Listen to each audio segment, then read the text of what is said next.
Banyak orang lagi di posisi yang sama. Punya uang dingin, bukan buat dipakai besok, tapi juga bukan buat disimpan puluhan tahun. Dan pertanyaannya sederhana. Lebih masuk akal nabung emas lalu jual setahun lagi, atau beli saham BRIS dan jual setahun kemudian? Jawabannya bukan mana yang paling keren, tapi mana yang paling cocok sama kondisi dan mental lu sendiri. Kita mulai dari emas dulu.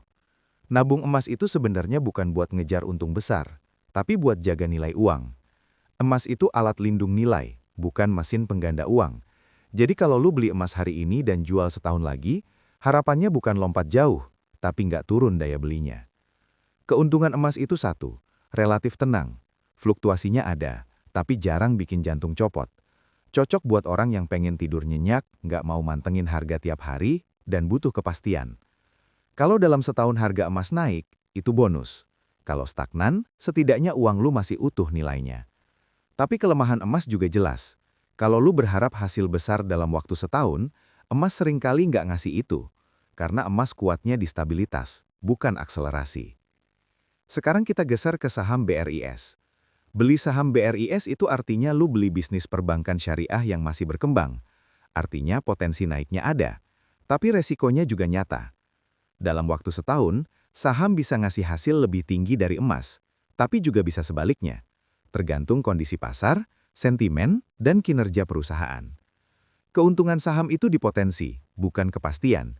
Kalau kinerjanya bagus dan sentimen pasar mendukung, setahun bisa kasih hasil yang signifikan. Tapi kalau pasar lagi berat, lu juga harus siap lihat harga turun sebelum naik. Dan di sini mental lu diuji. Kalau lu tipe orang yang tiap lihat merah langsung gelisah, saham jangka setahun bisa jadi beban mental. Kalau lu tipe yang bisa sabar, paham resiko dan punya rencana jual dari awal, saham bisa jadi pilihan yang masuk akal. Sekarang kita bandingin secara jujur. Kalau tujuan lu 1 tahun ke depan adalah aman dan terjaga, emas unggul. Kalau tujuan lu 1 tahun ke depan adalah coba dapat pertumbuhan lebih, saham punya peluang lebih besar. Tapi ada satu kesalahan yang sering orang lakuin. Beli saham dengan mental nabung emas. Pengennya tenang, tapi masuk ke instrumen yang fluktuatif. Itu bikin stres. Atau sebaliknya, beli emas tapi berharap hasil kayak saham. Itu juga bikin kecewa. Instrumen itu netral. Yang sering salah itu ekspektasinya. Sekarang pertanyaannya balik ke lu.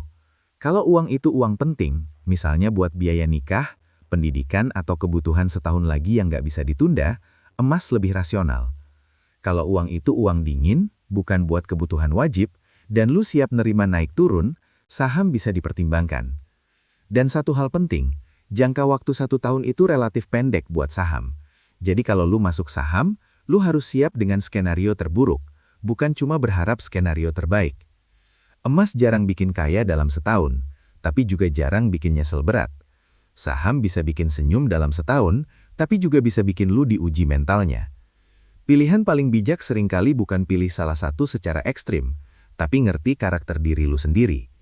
Karena investasi yang bagus itu bukan yang paling tinggi hasilnya, tapi yang bisa lu jalani dengan tenang sampai selesai. Dan satu hal terakhir, apapun yang lu pilih, masuklah dengan rencana. Tahu kapan beli, tahu kapan jual, dan tahu kenapa lu masuk. Karena di dunia keuangan, yang bertahan bukan yang paling berani, tapi yang paling sadar dengan resikonya sendiri. Terakhir, kalau harus pilih satu, pilihan gue jelas, emas. Bukan karena emas paling untung, tapi karena untuk target 1 tahun, emas lebih sesuai sama tujuan utama kita. Menjaga nilai uang tanpa bikin mental kepake. Saham itu bagus, tapi 1 tahun terlalu pendek buat berharap stabil. Jadi untuk konteks ini, pilihan kita emas.